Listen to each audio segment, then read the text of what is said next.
Today, we turn our focus to a virus that most people will encounter in their lifetime, often without even knowing it. Today is International HPV Awareness Day. Now, health experts estimate that 4 in 5 people will contact the human papillomavirus at some point in their lifetime. It is something most sexually active people will contract, or contact at some point in their lives.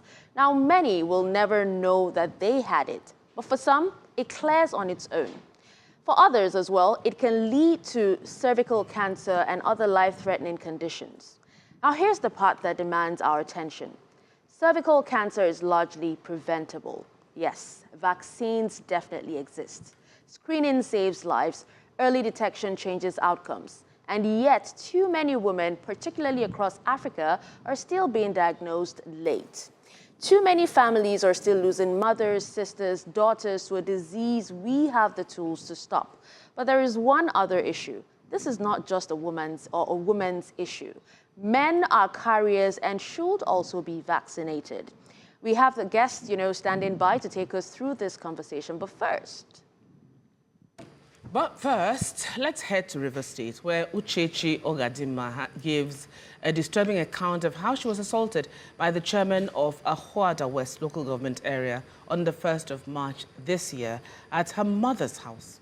News Central's Viola Fistis sat with Ogadinma as she recounted the experience of what happened between her mother, the chairman named as Honorable Eugene Ekpele, and his younger brother, Monday Ekpele. Let's take a look. Of March 2026, the chairman of Ahoada West, Honorable Eugene Chita Epele, came to my house unannounced and he met my mother. He came to my house with his younger brother, Monday Chita Epele, his driver, and then the leader of the house, Ahoada West. He came to the house, met my mother in front, and he told my mother that I have the mind to post Odioku's school on social media, that I did all that to damage his image online. So my mommy did not really get what he was saying because she's not aware of the social media post I made. So he then now told my mother that since I want to damage his image online, that he's going to deal with me and let him see who will then come. I was inside our shop in the front of our house there. Then his younger brother, Monday Chita Epele, cited me and the chairman told him, go and deal with that girl. That's how Monday pushed my zinc gate.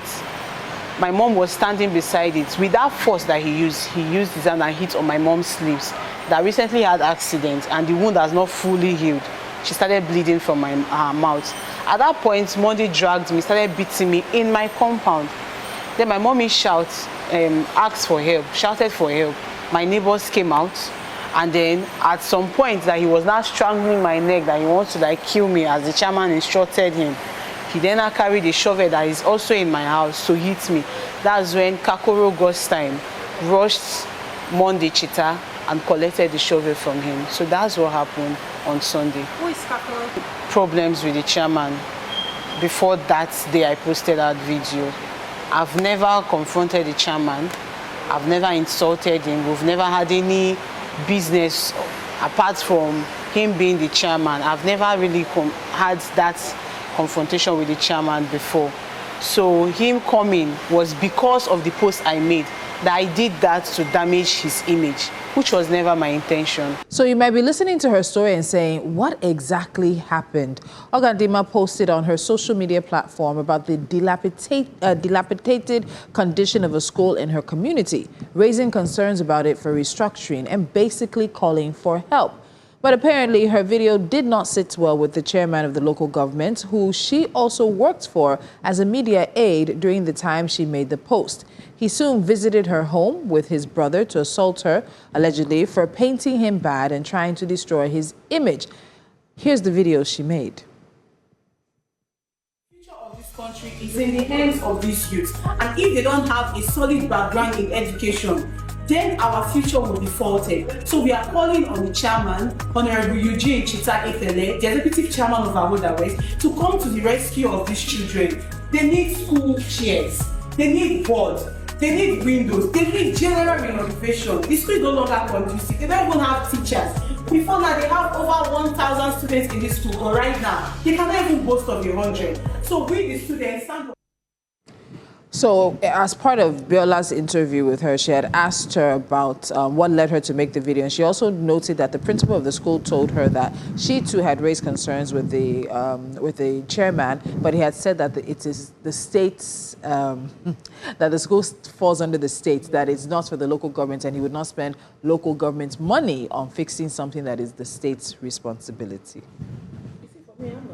Concerned about that. I'm concerned about the abuse of power. Absolutely. That's my Absolutely. How dare you abuse your office, abuse your power? And this is not the first time. What we allow is what will continue. This lack of accountability is what is killing us.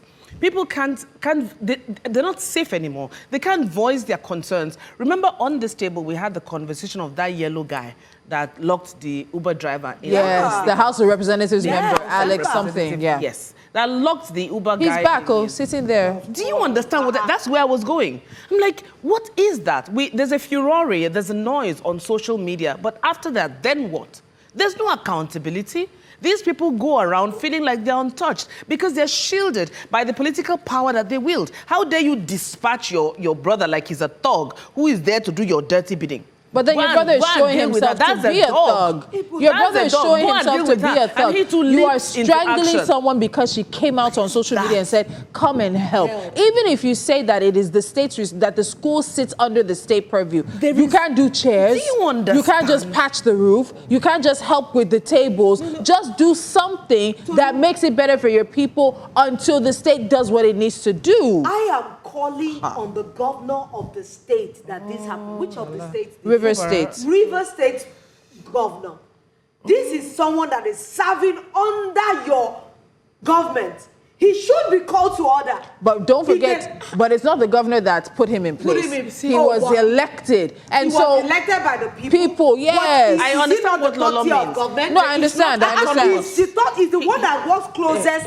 Oh, but when they want to collect allocation, we're going to now say, oh. Imagine somebody like this becoming a House of Representatives member. My God. Becoming deputy governor or even becoming governor. You already seen antecedents now, but I also think we as people need to have longer memories because someone like this, I don't know, will likely run again. Yes. Is anybody in his constituency going to make him feel the consequences of this action? I even believe that nothing will happen to him. Sad honestly, to say. it's sad. And the sooner our leaders, begin to realize that the fact that people are calling you out doesn't mean that you're being attacked. It means you need to do better. It means you need to step up. It means you need to stand up or even fight for your people. The sooner, everything works better for Nigeria. But once they call you, because he feels like this is an attack. Yes. He came out, called his name and charged him. So he felt like, she even works for my office and she's attacking me like this. How dare she? Do you get? And then he decided, something needs to be done. Because she's a woman and she's helpless, you go into her own house. There are many legal angles to this. There should be police reports right now. They assaulted her. All these ones. They don't even care. But I believe that there should be some human rights lawyer or organization that should be able to pick up this story and fight for this young lady.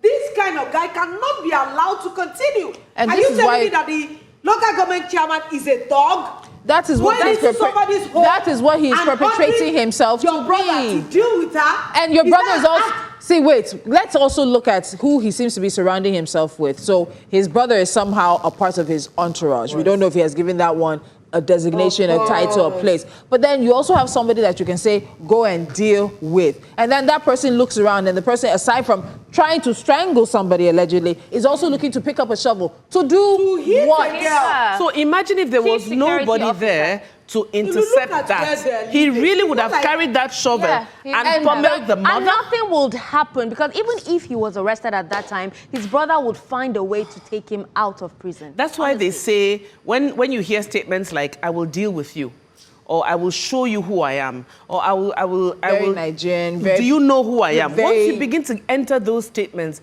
I'm afraid you leave every tangible reasoning, shred of reasoning left, and you're going straight mode. Yesterday we were talking about, women. Imagine if it were a woman that actually did this to this girl. Hey! The way the outcry. You already and know. I think it's also important we note that in this whole situation, it's an abuse of power. Yeah. This is just one man. This is one understand? LGA. Yes. Imagine what is happening across Nigeria. And I continue the to tell you country. guys, so many of us, so many Nigerians feel powerless. So that when they do have a, what's the word, monochrome, or they just have small power, we tend to, as a people in those positions, overuse, abuse, whatever, overdo it, whatever it is. Because in the grand scheme of things, we generally feel very powerless. Yes. So he has taken this power as LGA chairman to then think that he has the right of life and death over somebody. If she had died, if your brother had succeeded in strangling her or in hitting her with a shovel, what would you say? Nothing. He doesn't care. Look at where, if the video that we saw that was put up is where this girl lives, she's not safe. I believe that there are youth organizations, youth gatherings, community youths in that area to do that what, need to Lolo? call out these local government all they need because to do, if this girl gets missing, nobody. All they need to do is they will say there's hunger in the land. They will just spend money and spread money, put money in their hands, and they'll shut it up. It's a ripple effect. If we don't start now by calling these people out to take responsibility, aka accountability, we're not getting anywhere. Election year is upon us. It's upon us, and this is bad behavior being taken to the next level. And it will get worse. It will definitely get worse. And this is an application for the people in this local community to know that this is not the kind of man that should be their local government chairman. All of them probably are like this. Imagine coming out to say, oh, I appreciate what you have done. I will take you to the governor. Do you understand? Why is the response to so many of our leaders to, not as Dashins called it, call out, being to suppress? It's not you suppress dissent, you suppress opposition, you suppress criticism, you suppress calling out. Why is that almost like the first natural response that they have? When you put yourself into public office, you put yourself in that kitchen. And that kitchen is hot. If the kitchen is hot and you can't stand it, leave the position. Heavy is the head that wears the crown. Heavy is the head that wears the crown. Their heads are not heavy. These people's heads are not heavy. See, like you said, they suppress everything, but they're enjoying spending, taxpayers. This is what I'm saying. These are the people who will go for re-election next year. And they're going to stand there with placards and flyers and saying, vote me. I will make the governor of the state look bad. Oh, my Lord. Because this is one of the officers of his state.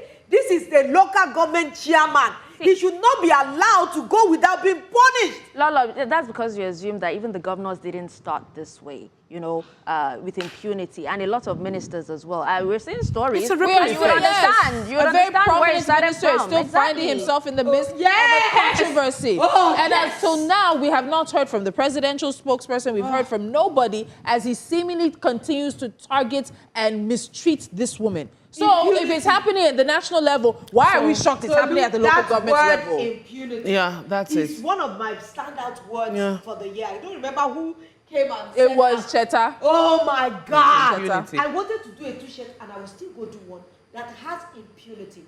People in this country, there is no accountability anywhere. We are not safe. No. Security, zero. The people are in power that are supposed to be governing. They do not have your best interests at heart, and they always abuse their power to the best of their ability. Yep. And it's going round in all ramifications. Oh, yes, it is. He gets away with this. Trust me, another youth leader is going to slap another girl. And then everything continues as Let's not forget that business a lot as of usual. young men who are journalists or who are citizens calling things out, they're being arrested. So if you're assaulting a young girl or a young woman, you're arresting young men for calling out. You are showing that as a society, we are building a society that is intolerant to dissent, to opposition, to criticism. And we cannot move forward like that. We can't. We have to move forward. Our correspondent in River State, Biola Festus, who was first to talk to this young woman, will continue to be on this particular story. And we did reach out to the honorable involved. As of this morning, he is still yet to give us a statement or to give his side of the story. But we'll bring that to you when and if, I think if is the bigger word, if we get that. Now, when we come back, we'll explore the virus that most people have We didn't say you don't have it. We said most people have, but few talk about. Let's look at why HPV isn't just a woman's issue and how culture and stigma can keep people from protecting themselves. Joining us again at the table is Dr. Chibuki Aigbe, practice manager, One Wellness Center, to break down vaccination, screening, and practical steps Nigerians can take to reduce HPV-related cancers. Stay with us.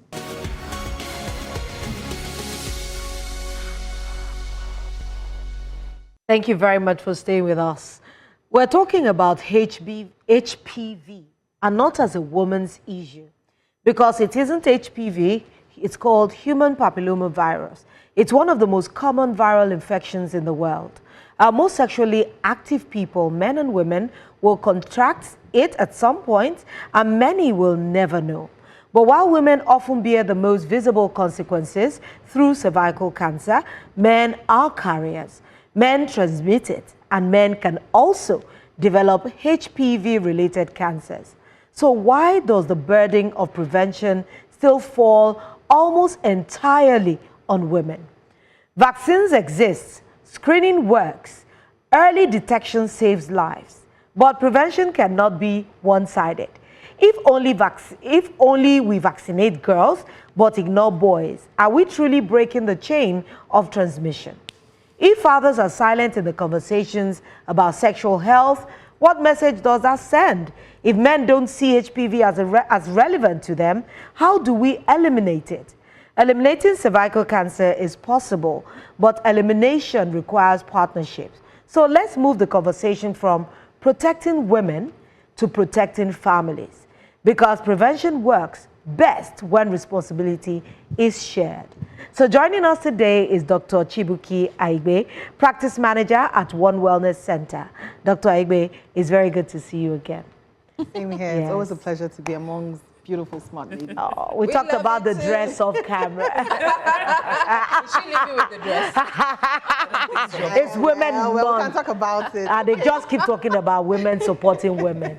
All right, so doctor, let's start with the basics. How common is HPV really, and why is it that it's those that are most sexually active that experience it at some point? HPV is actually really common, and that's because in our lifetime you will be exposed to it and you will get infected with it sometime in your lifetime. It's sexually transmitted, but it's actually one of those infections that you categorize as a sexually transmitted infection. But it's important to know that you don't necessarily have to have sex to get infected. Why are your eyes so open? Yeah, because, okay. Because then how are you then able to classify it as an STI? Because it is transmitted via sex, but not sex alone. So if you're in close proximity, skin-to-skin contact is enough to get infected. Oh, yes. Somebody is sweating. Skin to skin, not liquids, not body. Oh, like even when you're Hugging naked someone. or Hugging. So something. if you have someone, we're jumping, but let me just, because you're asking, if you have somebody with an open HPV blister and the person kisses you or pecks you, you could get it. Wait, an open an open HPV blister is not the same as herpes, or it is the same as herpes? No, it's different. It's different. So because herpes simplex something So also that, causes. yes, blister-like kind of, but they all present very differently. Okay. Okay, so we know that, I mean, it's not really very common. In fact, when you start getting blisters and all that, it means that it's really serious. Usually, it's not that traceable. It's not that obvious. Yes, so a lot of people can go undetected, and that's why this thing has been there for a long time, and that's why we're just still speaking, because a lot of times infections come and you're not even aware. So why? But, Why does that happen? But two things. The strain. There are over 100 strains of HPV virus. Yeah. And your immunity. So if you have reduced immunity, this could affect how you present. Exactly. Yes. And then there are two most common strains responsible for those blisters. Strain 6 and 11 are the ones that are very responsible for those blisters, but there are so many others. So let me ask again, please. So why do many people not know? Why do they never know, actually, that they have HPV until it begins to manifest in terms of the blisters? And then let me add, why is it that it's those strains? Because what we also read is that for most people, the body, the immune system will deal with it, and within a year, 6 months, 2 years, it's gone. So your system has dealt with it. So why is it that those two strains, 6 and 11, I think it is, are the ones that maybe the body struggles to deal with? Yes, so they are they're one of the most virulent. There's some other virulent strains. There's the 6, the 11, 35, 42, and of course 16 and 18 that they are always fingering to cause cervical cancer. So that's why sometimes a lot of people don't know, because it's self-limiting. Most of it is self-limiting. In 1 to 2 years, you know, your body has taken care of it. Exactly. But in that some other times, you may have spread it. That's another thing. So I think we'll come back to that now in terms of why is it so easy to spread. You were talking about it now in terms of skin to skin. Let's delve into that. I feel some people are going to be having anxiety. No, there's no need for anxiety. I mean, they say that knowledge is power. So I don't think it should cause any anxiety. Yeah, but if anything, you should actually feel more empowered, because now you know that you could have HPV and then you can screen for it. So yes, there are no direct tests, okay, but you can do DNA tracking, you can do a HPV DNA testing. And you know, like I spoke about the last time. Come back to something. There's no direct test to test for HPV. Except you check for the DNA. Well, science hasn't gotten there. Maybe. And it's as common as it is. Oh, yes, it is very common. How common would you say it is? I'm not sure of the Nigerian statistics, but I know that a large percentage of women and men move around with HPV. So people would have That's his face. Oh, you missed it. No, let me help you. It's actually 4 in 5. 4 in 5. So yes, I know we did the data research. 4 in 5. It's actually really high. It's very high. So it's commoner than any other thing that we usually would talk about, other STIs and stuff. So come back to spreading. Give us ways in which HPV is spread, please. Yeah. Unprotected sex.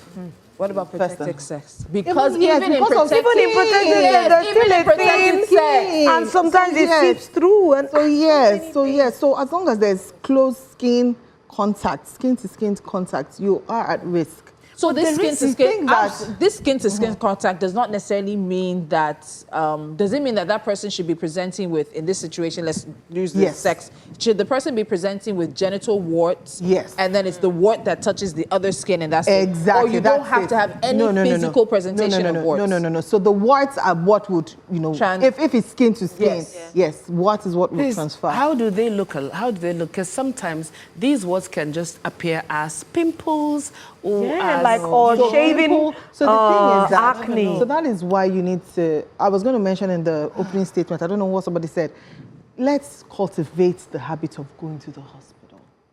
I can't say this. Is it a vacation spot? It's not. But then you can catch things early on, right? You need to go in and have somebody. You even need to see a dermatologist for that. Just see a good general practitioner to examine whatever is on your body that has not gone. It's like this, this pimple, for example. Change, so this contour, pimple is growing. Sizing. You know the color. Color, ABC. Form. Because is it blistering? Yes. Is it growing? Is it staying within the same circumference? Exactly. Shape. Has it changed in shape? You must monitor those things.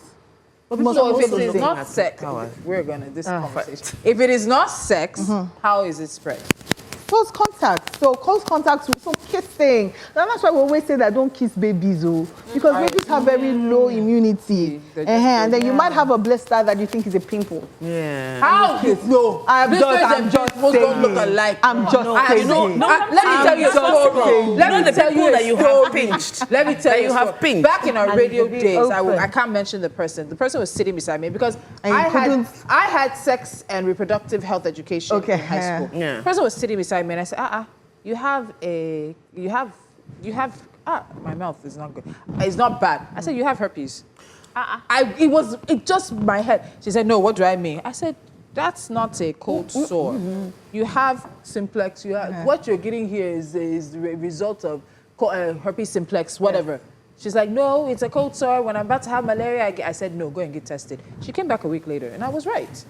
Because I see this stuff that some of you people get constantly. If you're stressed, malaria blister is not malaria blister. You have herpes, and maybe you have HPV so too. Those things I'm sorry to tell you. But is there such a thing as malaria blister? Why are you confused? So no, your body, the immune system. When you have low levels of certain vitamins, you could blister up. you know. But the truth about the matter, it's not normal. Oh. It's a sign that something is wrong. So it could be low vitamin deficiency, it could be herpes, it could be HPV, whatever it is. Go to the hospital and confirm. No, people just go to the clinic, the commodity, the pharmacy. It's chemist. They say yeah, chemist. And people stop That's what I was looking stop for. kissing babies that are not your babies. Yeah. And stop kissing people. Our even when baby. you see something. Our baby. That's You know, there's so many things that in Nigeria we don't have boundaries for. we don't. And I hate the fact that, you know, COVID helped us learn new ways to be more hygienic. Yeah. But unfortunately, once it goes away, we lose touch of that again. Imagine if you are constantly sanitizing yourself and not too touchy. I believe that we might help ourselves a little. But anyway, you know, you have spoken that, or Tolu has said that some of these viruses that we talk about, they clear on their own. Why is HPV own different? What is feeding it? Is it the ancestors? Is it because in Africa we have to put it somewhere, and that is why a lot of people actually don't seek the doctor early because they will put it to many other reasons except medical. So I think, off the top of my head, I think because there are various strains. If one organism has 100 strains, where do you begin from? Where did now those 100 come from? These 100 out of these 100 strains, just very few of them are the ones that linger on, to be honest. The others, like I said, will go by itself. If you have good immunity, and then you don't go on to suffer the other complications if, again, you have good immunity. So if you're immunocompromised, let's not think far. If you don't eat well, if you're not working out, if you're not resting well, then you increase your chances of festering and, it lingering on. Let's not start going far, talk about kidney transplants or kidney failure, diabetes, cancer. Yes, those are granted. But I'm saying that common things occur commonly, and these other things are contributory to the fact that would make sure you don't, your body doesn't take care of it. Can you get it from sharing utensils? Okay. Well, it's best not to, aside from HPV and other things. There are other issues. Yes, so there's hepatitis B and the likes. But I must come back to what you said. Sex education is very important, especially with teenagers. Yeah. Because now from small person they get sense. But most so of the you sex were able to, yeah. so she was aware, she was able to pick because she was sexually educated. She got the right information from the right people. But so we need to encourage these conversations amongst boys, girls, as young as, Even university, because, again, I'll reference, when I was on radio and I had the conversation about, would you allow your children to be taught sex education in school? I had so many Nigerian parents call me and say, no, they were not taught anything and nothing happened to them. They did not, they didn't turn out. Times were different. Aside from different, many of them do not even enjoy sex as it is right now. Many of them are still in a state of, let's leave where the parents are. So one man called and said, his son is going to the second year of university, and the boy told him that he's a virgin, he's never masturbated, he's never... I'm not the one to tell you that your child is not a virgin, but what I can tell you is that your child is exposed. Yeah. And that exposure, without the right education, when the practice or the activity or the action does start, can lead them to either making the wrong decisions or ending up in dangerous situations. So let me say Nigerian parents don't want that conversation. They either believe that because nobody had the birds and bees conversations with them and they turned out okay. And I don't need to talk by their own standards. By their own standards. That's what Tolu said. We live in times where you have 9-year-olds and 10-year-olds who are even sexually active. Sure. So you need to give them the talk. I think the mistake, I think another thing that Nigerian parents confuse, they think sex education is teaching their children how to have sex, sex, as in intercourse itself. No. But I don't think so. I don't answer yet. Don't answer yet. We have to go on a break. Don't answer yet. We need to go on a break. Right. And this question is still coming back to haunt all of us. Yes, indeed. So when we return, we'll focus, on the part of the conversation that many people do not hear. HPV isn't just a woman's issue. We'll discuss how men are affected, what risks they face, and why awareness for everyone matters. Stay with us.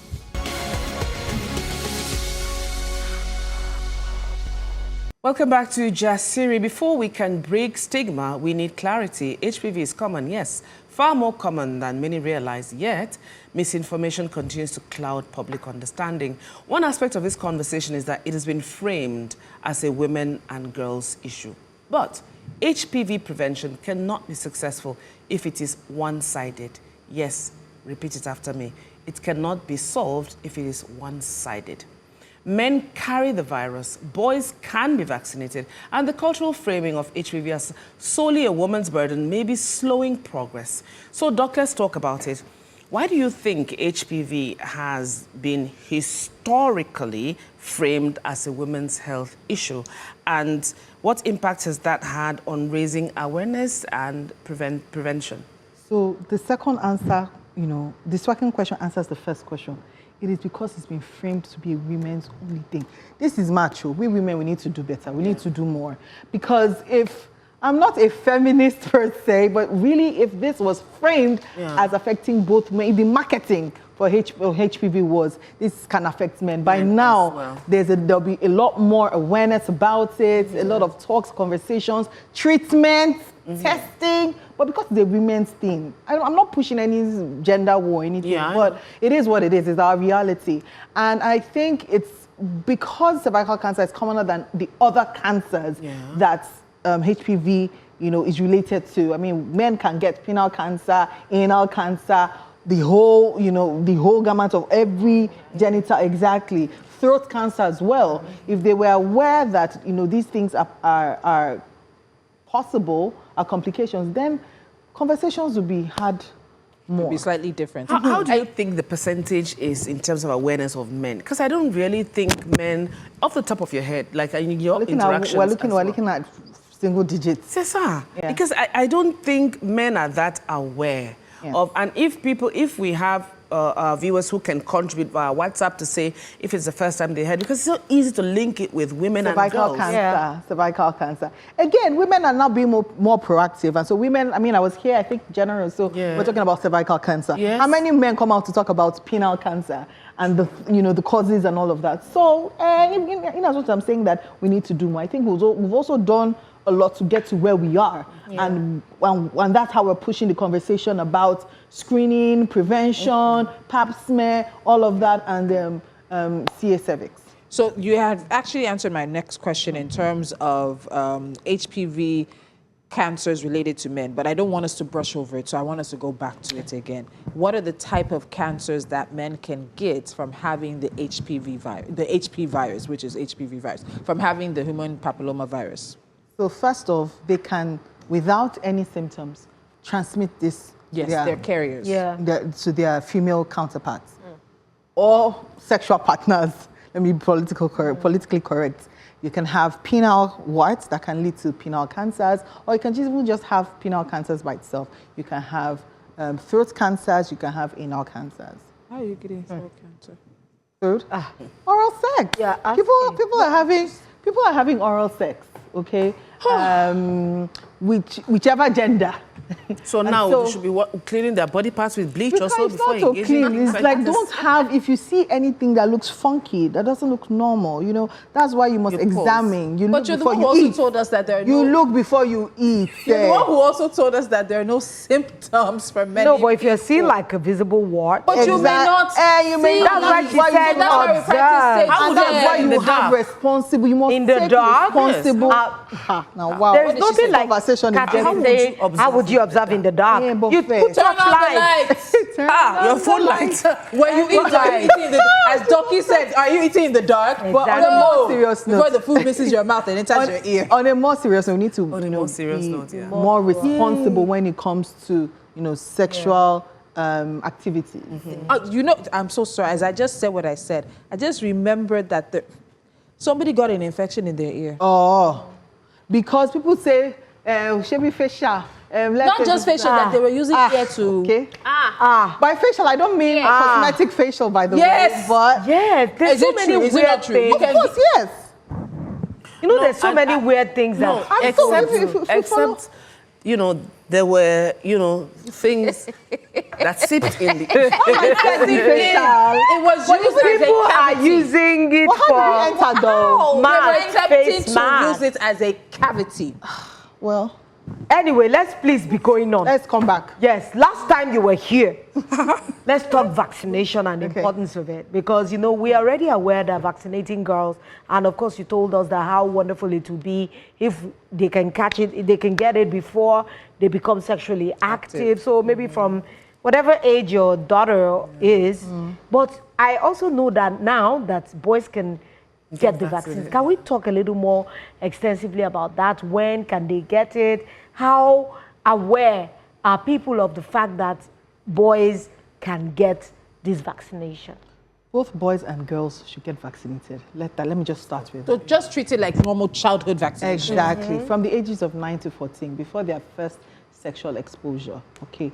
However, we're encouraged to still get vaccinated despite being exposed to sex, because there are other strains or other variants. So you might have exposure to 1, 2, 3, for example, and you still have the others that the vaccine can confer immunity for. So yes, so boys and girls should have be vaccinated. I want to quickly say something. When we talk about education, why parents shouldn't leave the education to the children to go and find themselves. Unlike 30, 40 years ago, information out there, you could beat your chest that it was correct. Yes, you had traditional media, TV. Before somebody will come into the TV station to get aid, the person would have sense. And it's almost like a vetting process. That the information coming is pure, it's 100, it's correct, it's verified.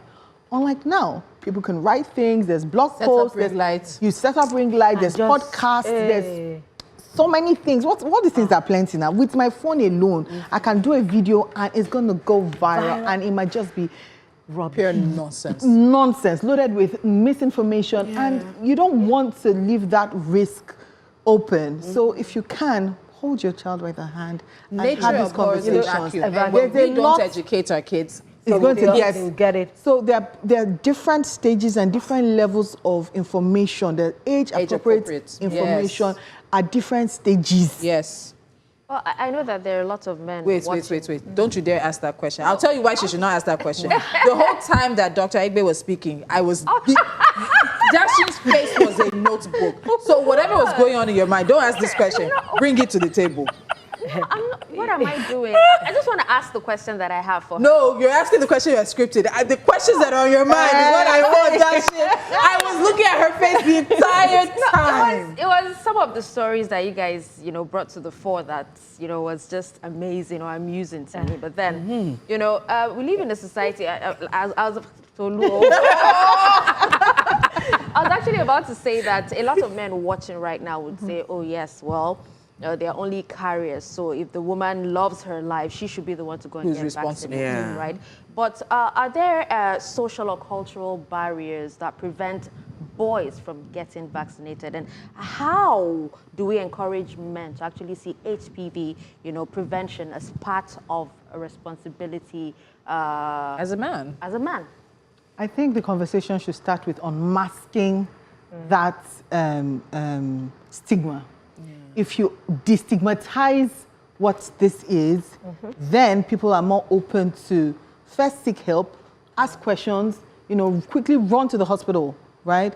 So I think that we need to destigmatize HPV. It's linked to sex, and that's why the stigma is large on it. You start to think that somebody's promiscuous. No, it might be your first sexual encounter or your only sexual encounter, and you're exposed to HPV. Even though that the more sexual encounters you have would expose you, but you could still be just, one sexual partner. So men need to destigmatize or feel destigmatized from it and just take it as being healthy. You should get vaccinated as a man. You should get vaccinated as a woman. You should get tested. Encourage your pap smear every year for all women, just for the benefit of, women who are just tuning in or missed the last. Tied to something, your birthday, the new year. January is cervical awareness month, right? Every January, do your pap smear. As you're planning your photo shoot. Exactly. So prioritize, budget for your health. Okay. All right. So epidemiologically, I'm curious what happens if only girls are vaccinated.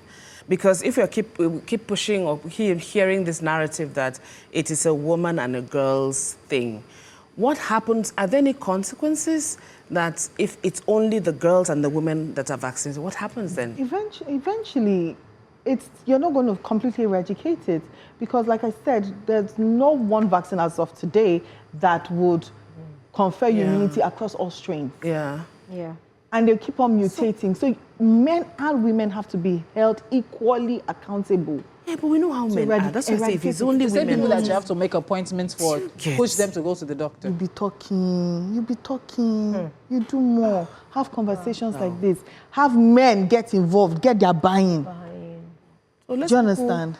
Just Force them to the table. I'll say this. You know, we talked. Can you close it? You cannot now. You talked about the age for it's the same age for girls and boys to be vaccinated.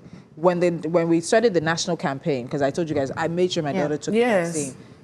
Even our national campaign did not speak to the it did, but it didn't adequately position it as an equal vaccine for boys and girls. Even our framing in Nigeria has focused on the women, which I understand in a way, because we have a very high burden of cervical cancer. It's the women who unfortunately end up dying. But we also need to start changing that, even with national campaigns like the one that we had last year. We need to start bringing men in to have these conversations. So if you're doing a national campaign and you're identifying and you're focusing on the women, even underneath, the sub-campaign should include the boys and the men as well. Yes, I agree. We have a few more minutes.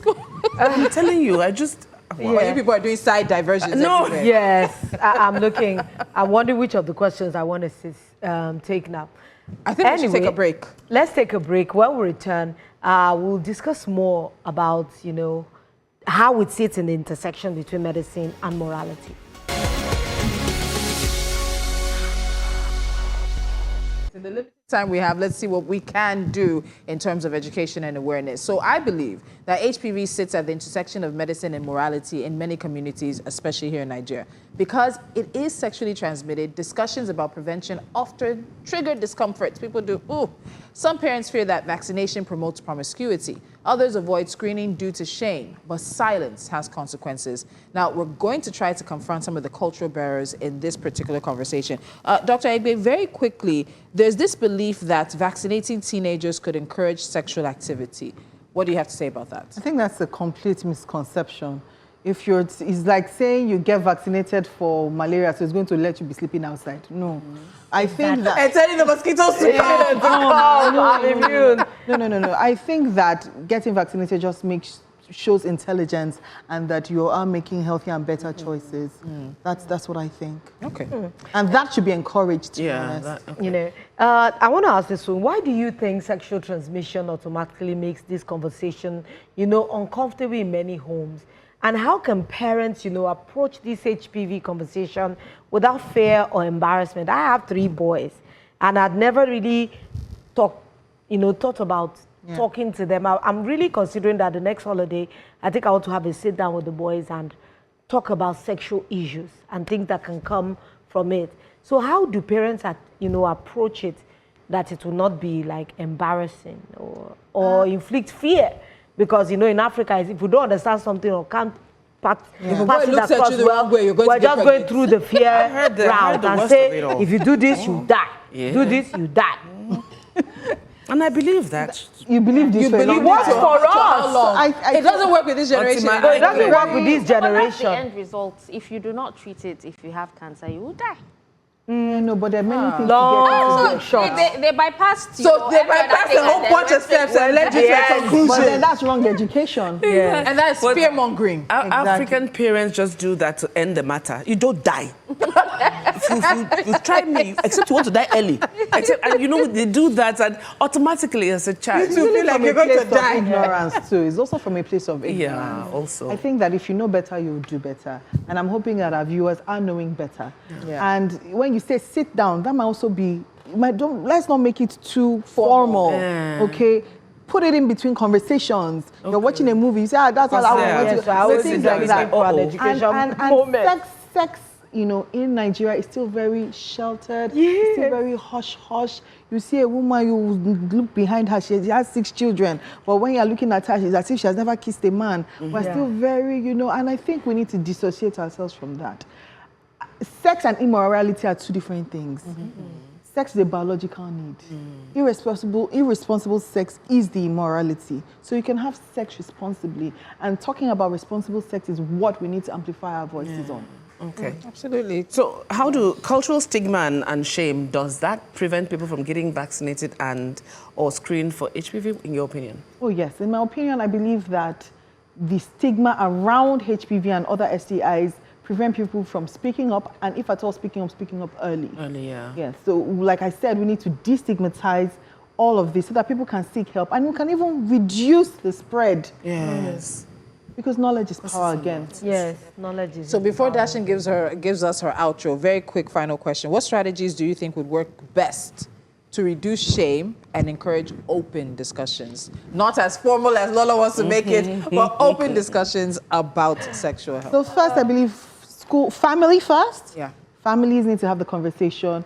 It doesn't have to be father to son. It doesn't have to be mother to daughter. You can have sex conversations between mother and her kids, fathers and her kids. Both parents need to get involved. Schools need to talk a lot more about these things. Invite professionals. I do a lot of speaking with schools. In my daughter's school, we did mental health the other day. The other time, we did sexual health. But again, age-appropriate conversations need to be had. Yeah. Okay, we're not talking about styles and all of that. No, we're not talking about that. Age appropriate. Age Like appropriate. pay as you go. Exactly. And then, of course, the government has a huge role. Yeah. When I was a child, I used to ask, who is this government? Because everything will still come back to government. Yes. So the government has a huge role to play. The Ministry of Health needs to speak with a lot of authority and go grassroots, granular, to break it down. The conversations we're having with vaccination, screening, all of these need to come. You guys know this thing better now. MBC. What's MSc? NBC. No, not the NBC. What's NOA? National Orientation. It's her agency. Yes. Oh, That's the DG. So, amen, somebody. So yes, they need to do a lot of orientation. I don't know why we're always talking about family, which is good. Yeah. We're not even doing that enough. But that's not the only conversation that we needs need to to be. have. Exactly. Yeah. Yeah. I really wish we had more time. I totally enjoyed this conversation, but we will definitely bring you back to speak more on this. Tolu, right? Why is Solu right? All right. Well, thank you so much, Dr. Ibe, for helping us understand that HPV does not have to be a silent threat. On this International HPV Awareness Day, let's remember that HPV thrives in silence, but prevention thrives in knowledge. So if we are serious about protecting the next generation, we cannot whisper about sexual health. We must speak clearly, responsibly, and inclusively. Vaccinating daughters matters. Vaccinating sons matter more. So screening saves lives, education protects families. Eliminating cervical cancer is not about discomfort, it is about courage. And courage begins with conversation. So thank you so much for joining us today. Thank you My so much. utmost pleasure. We'll see her. And Yes, we see will you have our again. conversations in the lounge, don't worry.